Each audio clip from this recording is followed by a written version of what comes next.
우리에게 주시는 하나님의 말씀 다니엘 11장 36절에서 39절까지 보도록 하겠습니다. 다니엘 11장 36절 말씀에서 39절까지 11장 전체를 다 읽어야 되지만 파트만 읽도록 하겠습니다. 36절에 39절, 제가 36절을 읽고 성도님들이 37절, 39절은 다 같이 읽고 그렇게 하겠습니다. 그 왕은 자기 마음대로 행하며 스스로 높여 모든 신보다 크다 하며 비상한 말로 신들의 신을 대적하며 형통하기를 분노하심이 그칠 때까지 하리니 이는 그 작정된 일을 반드시 이룰 것입니다. 그가 모든 것보다 스스로 크다 하고 그의 조상들의 신들과 여자들이 흠모하는 것을 바라보지 않으며 어떤 신도 바라보지 않으며 그 대신에 강한 신을 공경할 것이요 또 그의 조상들이 알지 못하던 신에게 금, 은, 보석과 보물을 들여 공경할 것이며 그는 이방신을 힘입어 크게 견고한 산성들을 점령할 것이요 무릇 그를 안다 하는 자에게는 영광을 더하여 여러 백성을 다스리게 하며 그에게서 뇌물을 받고 땅을 나눠 주기도 하리라. 아멘. 오늘 저는 이상한 복, 꽤 이상한 복에 대하여 여러분들과 함께 좀 생각해 보려고 하는데요. 이상한 복은 한마디로 하나님으로 인하여 실족하지 않는 복. 우리 인생의 시계, 그러니까 어떤 시야, 우리가 바라보는 안목 너머에 계시는 하나님의 인도하심이 때로 실족으로 다가올 때가 있거든요. 그래서 팔복만 있는 게 아니고요. 성경 안에 하나님으로 인하여 우리 주님으로 인하여 실족하지 않는 자가 복이 있는 것입니다. 우리가 신앙을 갖는다라고 하는 것은 우리가 신앙을 갖는다라고 하는 건 하나님과 관계 맺고 산다라는 것이죠. 하나님은 어떤 분일까요? 우리가 관계 맺고 살아가는 그 하나님은 어떤 분이실까요? 예, 우리 하나님은 신비한 분이세요. 신비하다는 말은 우리들의 어떤 안목 안에 다 포착될 수 있는 분이 아니에요. 어떤 폐쇄회로 같은 그런 것들이 작동하는 어떤 그런 안전장치 같은 하나님이 결코 아니란 말이에요. 우리가 조절할 수 있고 감히 우리가 통제할 수 있는 신이 우리 하나님이 아니에요. 기독교 신앙에서 많은 신자들이 놓치고 있는 것 중에 하나는 하나님의 신비예요. 그래서 우리가 만들어낸 신을 섬기는 거죠. 하나님에 의해서 만들어져야 되는데 하나님을 우리가 길들이려고 하는 거죠.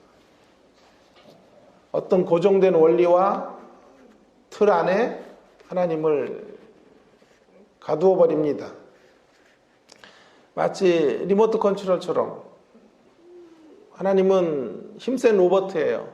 우리가 원할 때 우리가 갖고 싶은 것들을 허락해 주는 분. 내가 계획한 대로 하나님은 일해 주시는 분. 우리의 필요를 언제든지 다가오셔서 채워주시는 분 정도로 생각을 하는 것이죠.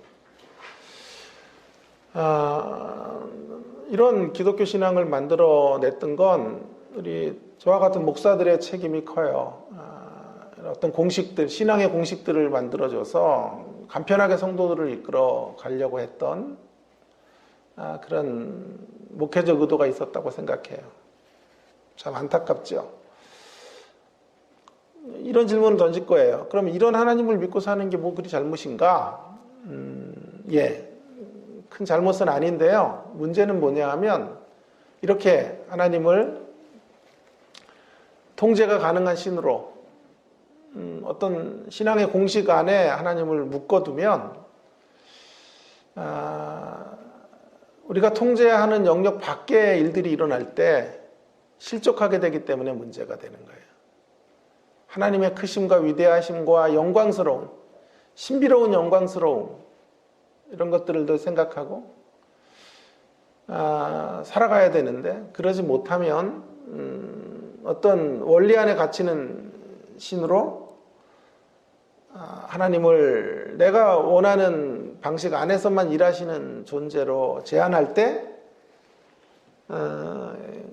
우리는 하나님의 역사, 자유로운 역사하심 속에 실족하게 되는 거죠. 일이 잘 풀릴 때는 문제가 안 되는데요. 일이 어려워지고 힘들어지는 상황들을 만날 때 상실감을 갖게 되는 것이고 하나님이 어디 계시냐라고 소리치는 자리로 떨어지게 되는 것입니다. 오늘 본문의 이야기는 11장은요. 다니엘서 중에 가장 지루하고 가장 긴 이야기들이 여기 기록이 되어져 있어요. 적어도 헬라와 그리스의 역사, 헬라, 그리스, 그러니까 그런 긴 역사들을 페르시아와 헬라, 그리스 이 제국의 역사를 지금 다루고 있어요. 한 400여 년이 넘는 시간을 한 장 안에 지금 담아내고 있는 것인데요. 포로의 시기는 바벨론으로 잡혀가는 것으로 시작했는데 지금 포로기가 끝나는 시점이지 않습니까? 10장에서 우리가 확인했던 것처럼 10장이 계속 이어지는데 그래서 페르시아, 바사 제국의 이야기로부터 이제 이야기가 시작이 되고 있습니다. 그리고 바사, 페르시아 제국이 이제 헬라 제국으로 넘어가는 과정에서 엄청난 전쟁들이 벌어지게 되는 그 전쟁의 기사들에 대하여 기록하고 있죠.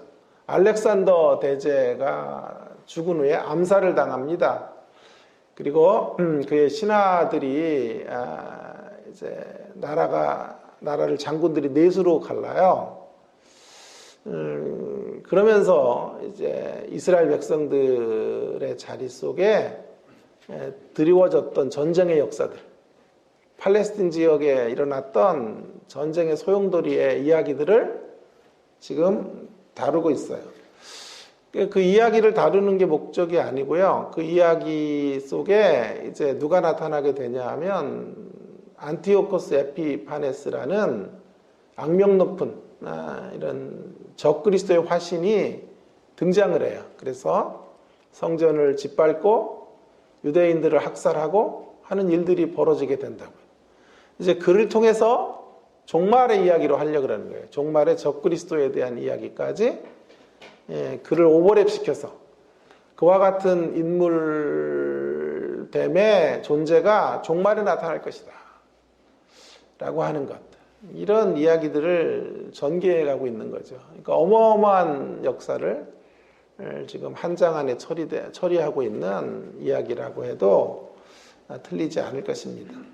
그래서 이 이야기를 읽다 보면 지루해요. 처음에는.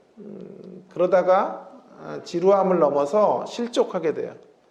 왜 하나님은 이렇게 인도하실까? 이게 하나님 백성들과 직간접으로 연결된 전쟁의 역사일 텐데 하나님의 이런 인도하심에 대하여 이것을 허용하시는 하나님에 대하여 실족하게 되죠. 그러다가 더 깊이 읽어보면 감격이 생기고 본문 안에 위로를 발견하게 될 거예요. 그래서 이 세 가지 감정, 지루함의 느낌, 또 실족할 수밖에 없는 자리, 그러나 끝내 환희와 기쁨으로 가는 이 세 가지 감정들이, 어떤 반응들이 본문을 읽어가는 동안에 생겨지게 될 거예요. 자, 차례로 한번 좀 이야기를 전개해 가면 좋겠는데요. 먼저 바사에 대한 예언이 11장 1절과 2절에 있습니다. 내가 또 메대, 그러니까 페르시아죠. 메데 바사가 연합국인데요. 메데 바사, 메데 사람 다리오 원년에 일어나 그를 도와 그를 강하게 한 일이 있었느니라. 많은 학자들이 이 다리오 왕을 고레스 왕이다, 이렇게, 고레스의 또 다른 이름이다, 이렇게 주장하는 학자들의 견해들이 최근에 더 탄력을 받고 있는데요.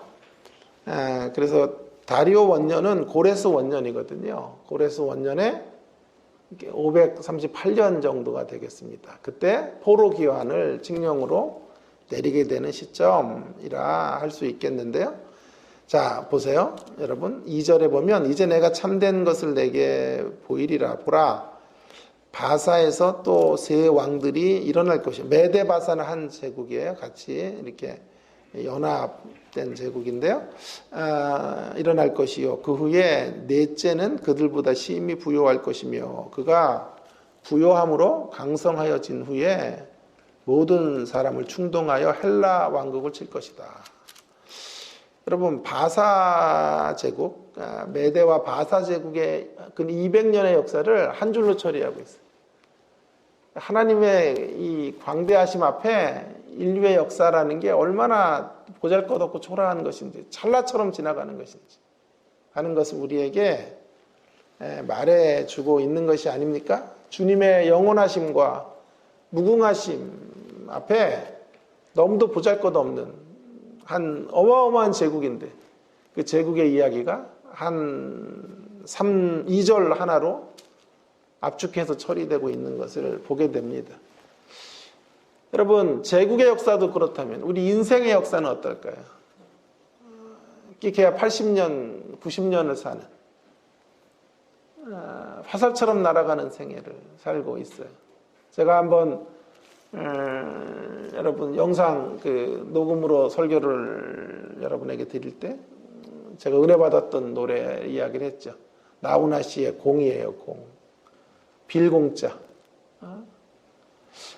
나훈아 씨가요, 정말 대단한 분이에요. 저는 처음 들었거든요, 이번에. 코로나 때문에 이제 트로트를 알게 됐고, 경연 프로를 보게 되었는데요. 경연 노래의 한 절반 가까이는 나훈아 씨의 곡이에요. 곡의 이 내용도 굉장히 다양하고요. 가사도 뭐 너무 좋고, 좋은 것들이요. 다 그런 건 아닌데. 기도도 열심히 했어요. 기도도 열심히 했고, 그런 것도 좀 문화도 알아야 되기 때문에 그걸 살짝 봤다는 거 분명히 말씀드리고 싶은데, 공이라는 노래가 특히 저에게 좋았는데, 100년도 힘든 인생이 1000년을 살 것처럼, 100년도 힘든데 마치 1000년을 사는 것처럼 영화를 꿈꾸고 손을 움켜쥐고 살아간다는 거죠. 그래서 비운다는 게 뭔지, 베푼다는 게 뭘고, 나눈다는 게 뭔지, 이런 이야기를 가사로 하고 있어요. 여러분, 우리가 솜살같이 지나가는 우리의 인생이라는 것, 다시 한번 우리가 2절을 보면서 확인하게 되는 거죠. 그래서 영혼에 잇대어, 영원한 세계에 잇대어 살아갈 수밖에 없고, 그것이 가장 현명하고 지혜로운 길이다. 하나님을 붙잡고 살아가는 길밖에는 인생의 가치가 없구나 하는 것을 다시 한번 깨닫게 되는 거죠. 그 다음에 이제 3절과 4절에 보시면 헬라를 공격하는데요. 헬라에 의해서 바사 페르시아 제국이 무너져요. 3절에 보면 장차 한 능력 있는 왕이 일어나서 큰 권세를 다스리며, 큰 권세로 자기 마음대로 행하리라. 자기 마음대로 행한다는 게 이런 세상 제국의 제왕들 혹은 적그리스도의 세력들의 특징인데, 그런 기사가 오늘 읽은 본문에도 나오지 않습니까? 자, 이 장차 일어날 한 왕은 누굴까요?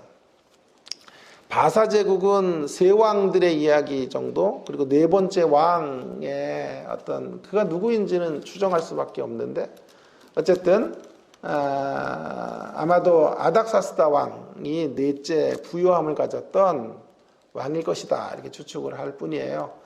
그리고 이제 나라는 페르시아 제국이 무너지고 헬라 제국으로 넘어오게 되는 거고요. 헬라 제국을 대표하는 가장 강성했던 왕은 알렉산더 대제가 되겠습니다. 그죠? 그가 이제 나라를 통치하게 되고 마음대로 권력을 행사하게 되는 것이지요. 그러다가 4절에 보시면 그러나 그가 강성할 때에 그의 나라가 갈라져 천하사방 동서남북으로 갈라진 거죠. 네 나라로 나라가 쪼개지게 되는 것이죠. 그래서 네 나라로 갈라지게 되고 그의 자손들에게 돌아가지 아니할 것이요. 그러니까 알렉산더의 직계 자손들에게 돌아가지 않고 나라가 장군들이 반란을 일으키면서 네 개로 나라를 쪼개게 되는 거죠. 또 자기가 주장하던 권세대로도 되지 아니하리니 이는 그 나라가 뽑혀서 그 외에 다른 사람들에게 돌아갈 것임이니라 이렇게 말하고 있죠. 네 나라로 쪼개졌는데 우리가 관심을 가져야 되는 건 그 중에 두 나라의 모습이에요. 하나는 이집트와 팔레스틴 지역을 다스리게 됐던 프톨레미라는 이제 장수를 통해 이제 프톨레미 왕가가 생겨지게 되고 또 시리아와 메소포타미아를 이제 지배하게 됐던 셀루쿠스 왕가들이 생기게 되는 것이죠. 그래서 이 두 왕조가 싸워요. 그리고 이 두 왕조가 이스라엘 백성들에게 엄청난 영향을 끼치게 되었다라는 거예요. 그래서 세 번째로 가면 남방왕과 북방왕들의 전쟁이 이제 계속되고 있는 모습을 5절부터 20절까지 그 전쟁의 지루한 역사들이 거기 기록이 되어져 있는데요. 그게 좀 어렵기 때문에 제가 뒤에 전에 보았던 도표 하나를 여러분들에게 좀 나누어 드렸어요. 자, 프톨레미 왕가와 셀루시드라고도 말하고 셀루쿠스라고도 말하는 왕가의 전쟁. 이 프톨레미 왕가가 이제 남방왕이라고 표현이 되어 있어요. 남방의 왕들, 이집트를 중심으로. 또 셀루시드 왕가는 북방 왕들, 시리아를 주축으로 해서 이제 팔레스틴 지역까지를 다스리게 되었는데요. 두 왕조가 엄청나게 싸워요. 전쟁의 역사를 계속하는데 처음에는 프톨레미 왕가가 이제 강성하고 힘을 얻어서 셀루쿠스와 그 이제 거기서 나온 왕가들을 제압해요.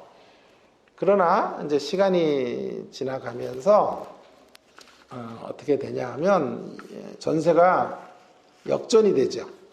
전세가 역전이 되어서 북방왕에 해당하는 셀루쿠스 왕조가 힘을 얻게 되고 이 왕조가 이제 팔레스틴 지역을 점령하게 되는 거예요. 이해가 되셨나 모르겠다. 예, 그런 역사. 그리고 이 초점은 어디에 있냐 하면요. 그런 긴 역사의 초점은 셀루쿠스 왕가의 제일 마지막에 있는 안티오코스 4세 에피파네스라는 존재예요. 안티오코스 4세 이 사람의 등장이 절정이에요. 오늘 본문의 이야기에. 그래서 이가 적그리스도의 화신인 거죠. 그래서 적그리스도의 이야기를 안티오코스 4세와 오버랩 시켜요. 그리고 종말로 가는 거예요.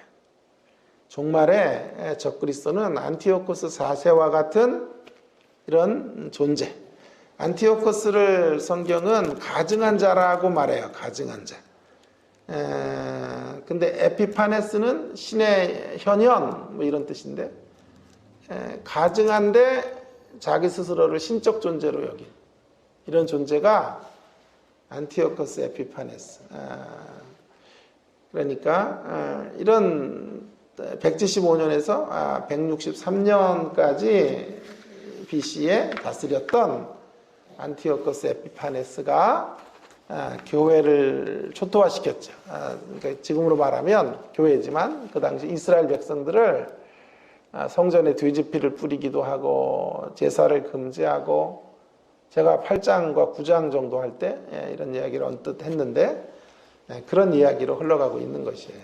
자, 그래서 다음으로 넘어가면 10장 21절에서 32절의 이야기가 이제 숨가쁘게 등장하게 되는 것이에요. 잘 따라오시나 모르겠네. 자, 그래서 11장 21절부터 4번입니다. 2의 큰 2의 4번. 거기 성경 구조를 제가 안 적었네요. 11장 21절에서 32절까지의 가공할 만한 세력. 그래서 21절에 보시면 본문 21절에 보세요. 또 그의 왕위를 이을 자는 한 비천한 사람이라. 그가 에피파네스, 안티오코스 에피파네스, 비천한 사람이라. 나라의 영광을 그에게 주지 아니할 것이나 그가 평안할 때의 틈을 타서 속임수로 나라를 얻어요. 뭘 속이는 자. 엄청난 권력욕을 가지고 있는 존재. 넘치는 물 같은 군대가 그에게 넘침으로 말미암아 패할 것이요 동맹한 왕도 그렇게 될 것이다 라고 말하는데, 그가 이제 23절부터 보면 거짓을 행하고 이스라엘에게 어마어마한 해를 끼치고 있는 모습들이 32절까지 이제 기록이 되고 있는 것을 이제 보게 됩니다. 아니, 그 뒤에 이제 나타나게 되는 36절에 있는 그 왕은 자기 마음대로 행하며, 그 왕은 에피파네스 안티오코스 4세라고도 할 수 있고, 또 많은 학자들은 최근에 이 왕이 종말에 이르게 될 적그리스도이다 이렇게도 보는 사람도 있어요. 제가 보는 견해는 종말에 이르게 될 적그리스도지만 에피파네스와 오버랩이 되는 거죠. 그래서 에피파네스와 같은 성격의 적그리스도의 세력이 종말에 등장하게 될 것이다 라고 하는 것을 알려주고 있는 것입니다. 자, 36절과 37절 한번 보겠습니다. 오버랩이 된 존재, 그 왕은 자기 마음대로 행하며 스스로 높여 모든 신보다 크다 하며 비상한 말로 신들의 신을 대적하며 형통하기를 분노하심이 그칠 때까지 형통해요. 심판받을 때까지 형통하게 되리니 이는 그 작정된 일을 반드시 이룰 것입니다. 그가 모든 것보다 스스로 크다 하고 그의 조상들의 신들과 여자들이 숭배하던 신들조차도 돌아보지 아니하고 어떤 신도 돌보지 아니하고 그 대신에 강한 신을 공경할 것이고 또 그의 조상들이 알지 못하던 신에게 경배를 드리는 이런 일들을 벌이게 될 거예요. 이방신들을 힘입어 크게 견고한 산성들을 점령할 것이다. 그렇게 그런 존재로 안티오코스 4세가 존재하고, 그리고 그런 모양과 특성을 그대로 가진 적그리스도가 결국 종말에 이르게 될 것을 여기서 함께 중복해서 말하고 있는 거죠. 그래서 40절에 보면 이야기가 마지막 때에라는 말로 가는 거예요. 마지막 때에 종말까지 이렇게 바라보고 있는 이런 모습을 보게 되는 것입니다. 왜 이런 이야기들이 기록이 되고 있는 것일까요? 왜 다니엘은 울었을까요? 10장으로 다시 한번 와보세요. 10장의 2절에 포로로 귀환하려는 시간에 다니엘은 새 1회 동안 슬퍼했죠. 이유가 뭐였죠? 1절에 있는 것처럼 큰 전쟁에 관한 것이라 그랬지 않습니까? 그 전쟁의 이야기가 지금 11장에 상세하게 기록이 된 거예요. 다니엘이 이런 환상을 본 거예요. 이런 예언의 말씀을 다니엘이 하나님에게서 받은 거예요. 그러니까 포로로부터 돌아가서 귀환을 한다고 해도 여전히 팔레스틴 지역에 드리워져 있는 전쟁의 역사, 그리고 안티오코스 4세 같은 존재가 나타나서 하나님 백성들을 초토화시킬 일들을 예상하고 있는 거죠. 바라보고 있는 거죠. 그러니까 이 전쟁 같은 날들을 앞에 두고 있기에 다니엘은 포로로부터의 해방이 한면으로는 기쁘지만 다른 한편으로는 그저 즐거워하고 샴페인을 터뜨릴 시간이 아니라고 본 거예요. 이때야말로 하나님 앞에 돌아와야 될 때이고 가슴을 찢어야 될 때라고 생각하는 거예요. 그래서 민족을 향하여 대신하여 기도를 드리고 이 민족을 불쌍히 여겨달라고 하나님에게로 돌아가는 길밖에는 이 미래의 고난을 이길 수 있는 방법이 없음을 다니엘 혼자 알고 있었던 거죠. 그래서 다니엘은 마지막 노년의 삶을 어찌하든지 하나님 백성들을 깨우는 일들을 위해서 헌신하기로 결단하고 그의 인생을 송두리째 드린 것이죠. 여러분, 여기 적그리스도에 대한 이야기까지 이제 우리가 오버랩해서 살펴보았는데요. 적그리스도는 무엇일까? 다시 한번 좀 생각을 해볼 필요가 있겠어요. 적그리스도는 다니엘 11장에 근거해서 본다면 여길 잘 풀어야 이제 계시록도 사실은 풀리는 건데요. 제가 다니엘서를 손대게 됐던 이유는 되게 어려워요. 다니엘서가요. 후반 부분이 어려운데 계시록을 풀고 싶어서 그래요. 계시록을 연구하다가 다니엘서를 모르면 계시록을 못 풀겠구나 이런 생각을 한 건데, 자, 여기서 지금 적그리스도의 특징이 나타나죠. 적그리스도는 어떤 존재예요? 안티오코스 에피파네스와 같은 강력한 어떤 세력이죠. 한 인물이라고도 해도 틀리지 않을 거예요. 그런데 종말에 우리가 적그리스도를 만나게 되는데 질문하고 싶은 건, 우리는 지금 적그리스도를 만났습니까? 안 만났습니까?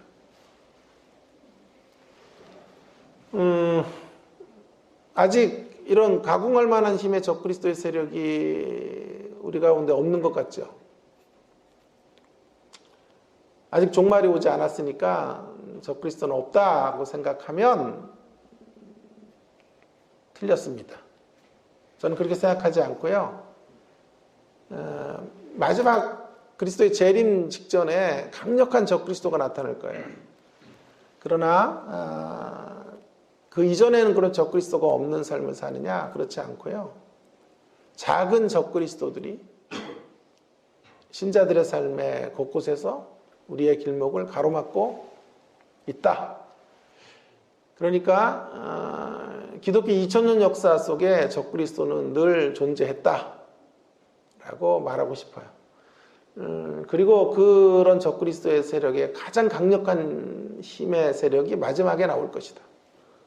이렇게 보면 우리와 적그리스도의 관계를 잘 풀어갈 수 있을 것 같습니다. 그리고 또 한 가지는요, 이 적그리스도를 꼭 한 사람으로 이렇게 규정할 필요는 없다.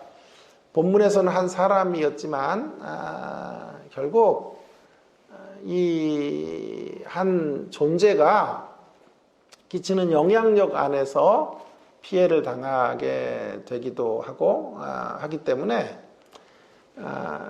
꼭 다의적 의미의 적용들이 이루어져야 돼요. 한 인물이었지만 오늘날에는 꼭 한 인물일 필요는 없어요. 그래서 한 사상일 수도 있어요. 어떤 잘못된 제도일 수도 있고, 또 우리 시대를 호령하고 있는 어두운 영의 가치관일 수도 있는 것이죠. 그리고 꼭 뿔 달린 모습으로 적그리스도가 나타나지도 않아요. 선의 천사, 변장된 모습으로 나타나서 어찌하든지 성도들을 그리스도에게로부터 멀어지게 하는, 예배로부터 멀어지게 하고 하나님을 섬기는 자리로부터 우리를 분리시키는 작업들을 하는 거죠. 그리고 적그리스도가 심어놓은 것들을 세상이 사랑하게 만드는 거예요. 미혹의 존재. 그래서 사람들이 적그리스도의 함정에 빠져서 적그리스도의 세력과 함께 발맞추고 춤추고 살아가도록 만들어 놓는 거예요. 자, 그래서 우리가 주의해야 될 것은 바로 이런 작은 적그리스도의 세력들을 분별하고 우리의 삶 속에서 어찌하든지 그리스도의 앞으로 나가는 일을 약화시키는 그 어떤 세력이라도 우리는 물리치고 하나님을 담백하고 매우 단순하게 섬기는 작업으로 가야 한다 라고 하는 것을 분명히 강조하고 싶어요. 자, 이제 다시 돌아와야 될 주제가 실족이에요. 굉장히 지루했던 역사 속에 우리가 맞닥뜨리게 되는 것은 실족인데요. 지루한 이야기가 이제 실족의 이야기로 이제 바뀌어지게 됩니다. 실족의 감정으로. 우리가 왜 실족하게 되냐 하면요. 하나님이 이런 전쟁을 허용하시는 거죠. 이런 긴 전쟁의 역사를 하나님 백성들에게 허락하시고 있는 것이 참 힘든 대목이에요. 우리는 고자가 들어가는 고자를 되게 싫어해요. 고난이라는 이런 앞에 붙은 고자를 너무 싫어하는데 그냥 편편하게 살다가 떠나고 싶은 마음들이 우리 모두에게 있는데 하나님 백성들의 앞길에는 그런 평탄한 길이 주어져 있지 않다는 것을 성경이 말하고 있는 거죠. 그래서 실족하게 되고요. 우리가 당하는 실족 중에 제일 무서운 실족은 죄송하지만 하나님 때문에 당하는 실족이에요. 환경으로 당하는 실족도 아니고 사탄이 주는 실족도 아니고 궁극적으로 하나님 앞에서 당하는 실족이 제일 큰 실족이에요. 이게 무슨 말이에요? 하나님이 계신데 하나님이 분명히 우리를 사랑한다고 말씀하시면서도 우리 가운데 있는 고난을 제거해 주시지 않는 것, 그래서 하나님 때문에 마음이 상하는 것, 그 자리가 제일 어려운 실족의 자리예요. 제가 많이 표현하고 있는 표현으로 말하면 하나님의 임재의 땅에서 부재를 경험하는 것, 이것이 가장 힘든 문제예요. 신자들이 가장 힘들어하는 대목이 바로 이 대목이에요. 그래서 제가 서두에서 말씀드린 거예요. 이 대목을 넘어서려면 왜 실족 당하냐 하면 우리가 하나님을 통제하고 있기 때문에 실족 당하는 거예요. 하나님은 이래야 된다라고 생각하는 거잖아요. 하나님은 고통 없는 신자의 삶을 보장해 주셔야 하나님이다. 하나님은 내 필요를 적재적소에서 채워주시는 분이셔야 하나님이시다라고 생각하는 거잖아요. 그건 하나님을 제한하고 있는 거라고. 하나님은 우리의 통제 밖에 계신 분이고 신비한 인도하심으로 역사해 주시는 분이에요. 그래서 욥기의 총 주제는 뭐냐 하면 고통은 신비다. 고난은 신비예요. 의롭게 산다고만 고통이 없어지는 게 아니고요. 악한 이들이 훨씬 더 잘 돼요, 사실은요. 패역한 이들이 떵떵거리고 사는 세상이에요. 그래서 언제나 인과 응보의 원리가 이 땅에서 다 적용되지 않아요. 때때로 적용돼요. 그리고 적용되기를 하나님 앞에 간구해야 되지만 언제나 그러질 않아요. 그래서 하나님에 대한 신비한 인도하심을 인정할 때만 실족을 넘어설 수 있는 거예요.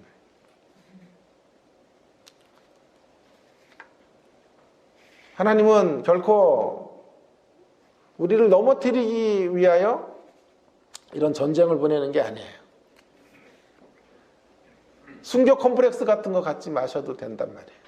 우리의 인생에 흥을 깨기 위해서 다가오시는 분이 결코 아니시란 말이에요. 하나님에 대한 피해의식을 갖지 말아야 된다. 말씀드리고 싶어요.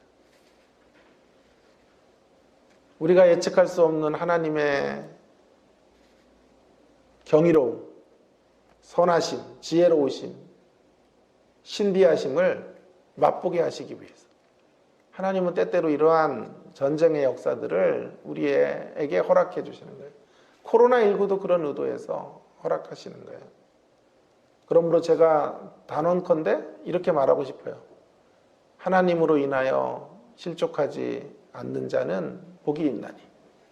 하나님으로 인하여 실족하지 않는 자는 복이 있어요. 자, 그렇다면 이제 남은 시간 우리는 두 가지 처방을 좀 내려보려고 그래요. 실족의 현실 앞에서 우리가 어떤 자세로 서야 하고 무엇을 응시해야 되는가 하는 문제를 한 두 가지 이야기를 좀 해보려고 하는데요. 첫째로는 우리가 이 실족할 수밖에 없는 자리에서 우리가 반드시 바라봐야 될 게 뭐냐 하면 궁극적 승리가 우리 것이다 라는 것 놓치면 안 되겠습니다. 후반전의 승리가 우리 거예요. 후반전의 승리가 하나님의 백성들의 몫이다. 오늘 35절을 다시 한번 주목해 보기 바랍니다. 35절에 또 그들 중에 지혜로운 자들 몇 사람이, 지혜로운 자들은 이 박해와 전쟁의 시기 속에서도 깨어있는 자들이에요. 몰락하고 어려움을 당해요. 무리 중에서 연단을 받아 정결케 되며 희게 되며 마지막 때까지 이르게 하리니 이는 아직 정한 기한이 남았습니다. 그게 무슨 말이에요? 하나님의 정한 때까지만 악이 기승하도록 하신다는 거죠. 그죠? 하나님의 시간 안에 하나님이 아신다 이 말이에요. 하나님이 알고 계시는 거예요. 그래서 하나님이 때를 정해 놓으셨다. 악이 기승을 부리지만 정한 시간 이상까지 가지 못해요. 그 사실을 성경이 분명히 우리 가운데 말해주고 있어요. 영원하지 않다는 거죠. 악의 세력이. 악은 반드시 망할 것이다 하는 것을 말해줘요. 45절에도 보세요. 45절의 적그리스도의 말로가 어떤지 45절은 우리가 함께 같이 읽고 마무리할까요? 45절 함께 읽읍시다. 시작. 그가 장막 궁정을 바다와 영화롭고 거룩한 산 사이에 세울 것이나 그의 종말이 이르리니 도울 자가 없으리라. 여러분 보세요. 그가 영화롭고 거룩한 산 사이에 자신의 궁정을 세울 것이지만 그의 종말이 이를 것이고 도와줄 자가 없을 거예요. 악의 세력이 반드시 망할 것이다. 그 말은 반대로 뒤집으면 하나님의 백성들은 신음할 수밖에 없지만 궁극적인 승리, 후반전의 승리가 우리 것이 될 것이고 반드시 우리가 이기게 될 것이다 라고 하는 것을 성경이 말하고 있는 거죠. 그래서 우리는 이러한 어려움 앞에서 마지막 최종적 승리에 시선을 고정하고 살아야 돼요. 여러분 전반전에 10골을 먹어도 상관없잖아요. 후반전에 11골을 넣을 수 있으면 되는 거죠. 성경은 약속하고 있어요. 전반전에 10골을 먹어도 후반전에는 11골을 넣게 해주겠다. 후반전에 11골을 넣어서 승리할 수 있다면 10골을 먹은 건 치욕이 아니에요. 그 10골을 극복할 수 있는 실력이 있었다라는 말이 되기도 하는 것이니까요. 후반전의 승리를 바라보면서 우리는 오늘 힘들고 어려운 이 코로나19의 시대를 헤쳐가야 한다라고 말씀드리고 싶어요. 두 번째는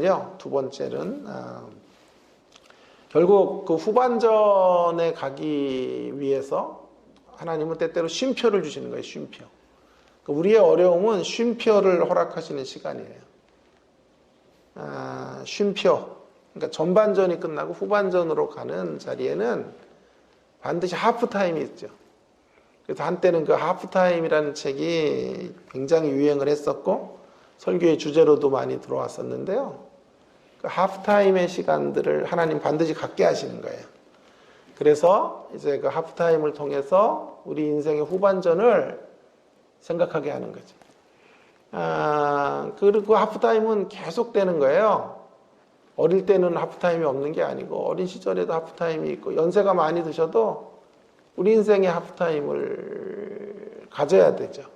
그래서 남겨진 시간들을 후반전을 어떻게 살 것인가를 고민하도록 만들어주는 시간이에요. 그래서 고난을 통해서 하나님 우리를 흔들어 깨우시는 거죠. 흔들어 깨우셔서 이제 남겨진 삶을 어떻게 살 것인지를 정돈하게 하고 생각하게 하는 거예요.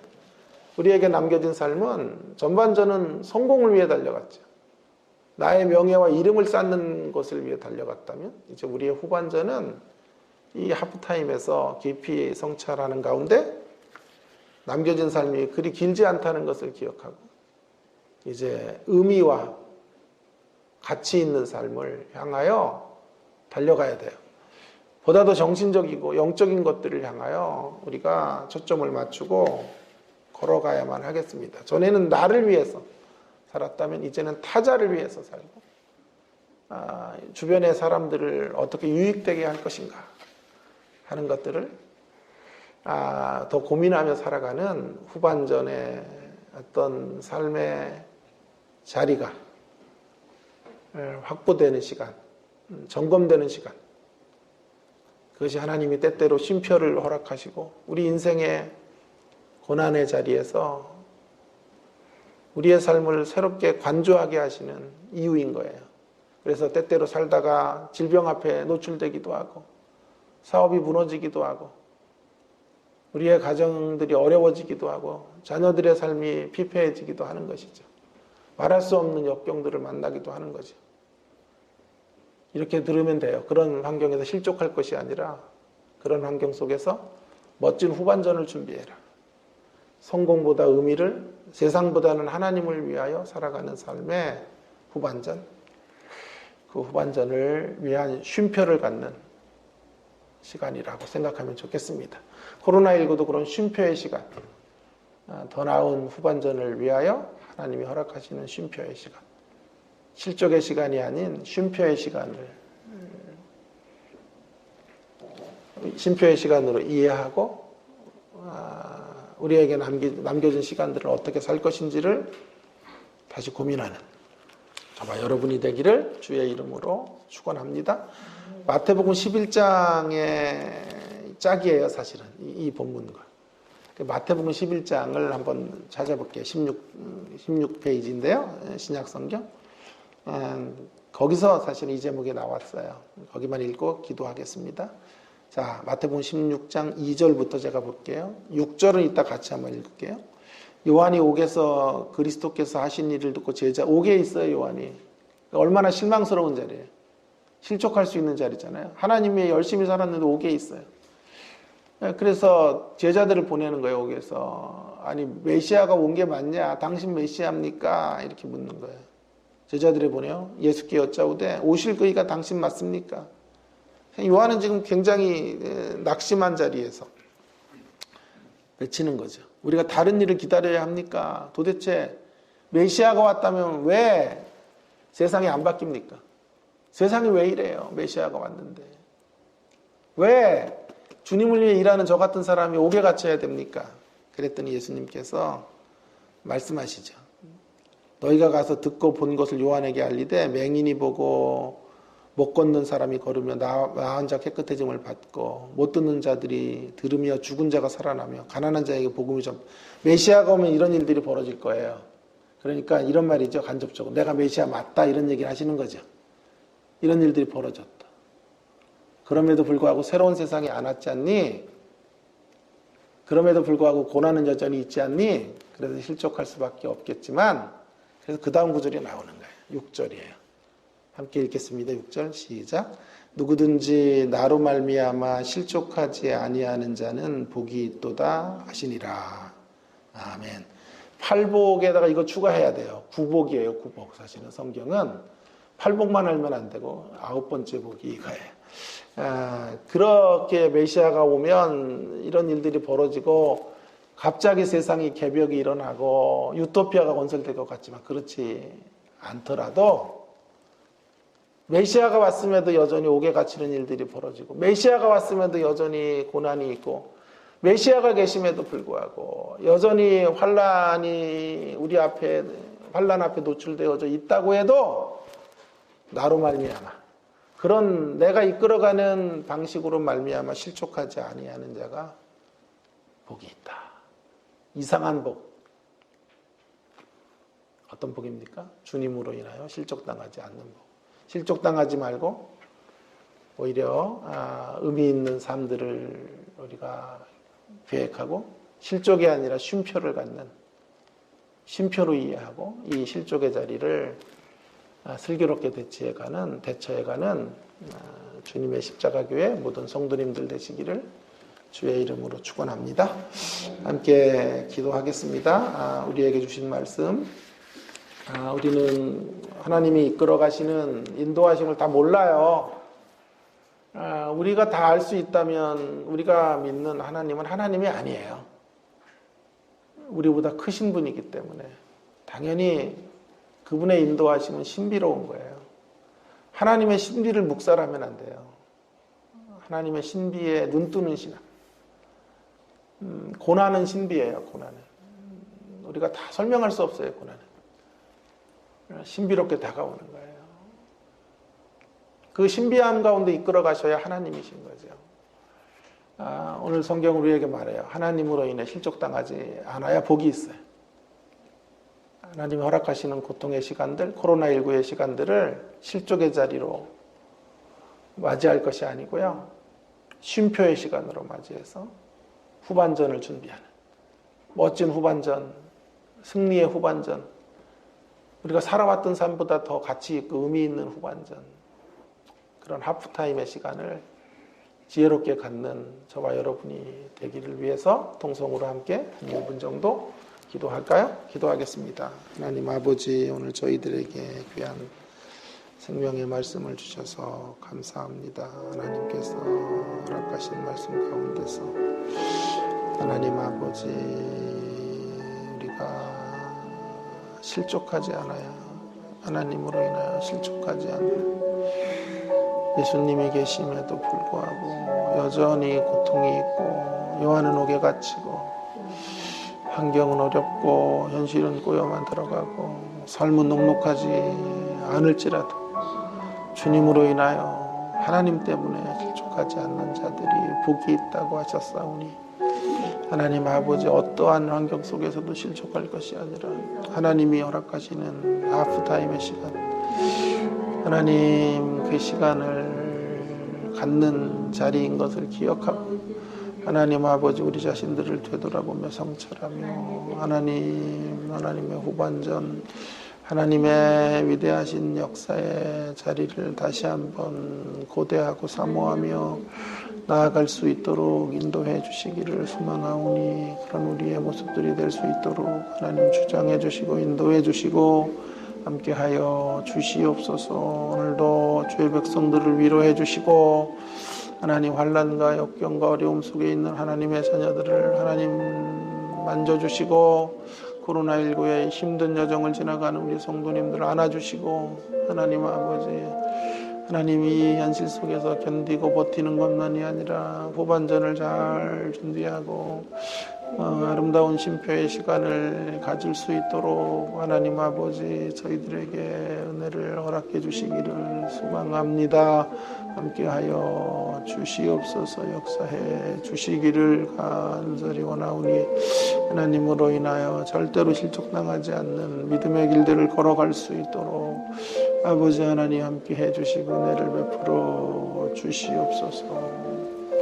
계속해서 우리 주님의 십자가 교회를 위해서 기도해 주시기를 바랍니다. 하나님 손에 붙들려 쓰여지는 아름다운 교회, 작지만 강력한 복음의 능력을 발산하는 그런 교회로 하나님, 우리 주님의 십자가 교회가 십자가의 정신 위에 굳게 서 있는 교회 되도록 하나님 인도해 달라고, 십자가의 사랑으로, 십자가의 희생으로 서로 함께 만들어져가는 그러한 교회로 주님 세워달라고 기도해 주시기를 간절히 바랍니다.